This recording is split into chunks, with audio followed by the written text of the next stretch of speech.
Zelda Maker may not be a thing just yet, but that isn't stopping the community from creating Zelda-inspired courses in Super Mario Maker 2.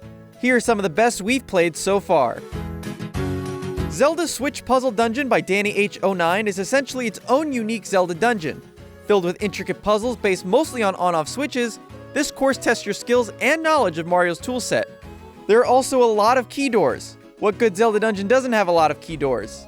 Make it to the end and you'll be treated with a nice musical surprise. The Grey Plateau by Garrett64 is a fairly faithful recreation of the Grey Plateau from Breath of the Wild. You start off inside the Shrine of Resurrection, and then you're free to choose any direction to go next, just like the original game. There are 4 shrines in total, just like the Grey Plateau, but we won't spoil the rest from here. Beyond the Grey Plateau by Reshiram52 is technically a sequel to the last course, although they're made by 2 different creators. There are 5 shrines in total, but you only need 4 to satisfy the clear condition. You can do the shrines in any order you wish. Both this course and the last one shown use ice blocks to mimic the Sheikah energy emanating from the shrines in Breath of the Wild, and that's a nice touch. The Legend of Zelda Spirit Track's In the Field theme is impressively recreated in this musical level by Momo. Super Mario Maker 2 is filled with these music levels where the course essentially runs itself and uses the items and enemies to make music. Must have taken a very long time to get all the pieces to move perfectly. I won't spoil the fun here, as you should definitely try the course for yourself.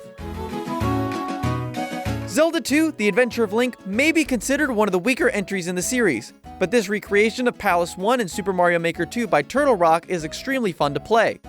Little touches like dots being replaced by Goombas and Stalfos being replaced by Dry Bones add that attention to detail that really brings this whole thing together.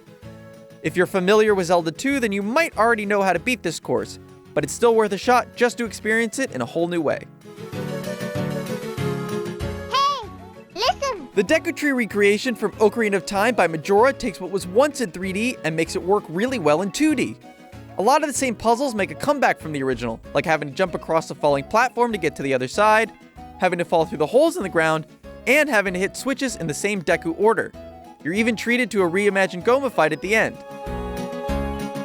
Last but not least, Majora also made a Dodongo's Cavern recreation from Ocarina of Time. This course has a lot of puzzles based around bombs, and bombs aren't as easy to handle here as they were in Ocarina of Time. It does create some unique challenges. My favorite reimagining is throwing the bombs in the eyes of the giant skull, only this time it's to get the key parts.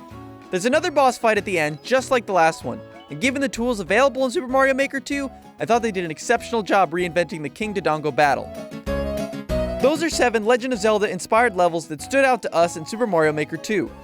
Got any Zelda inspired courses of your own or ideas for Zelda levels? Leave them in the comments below. We'd love to see them.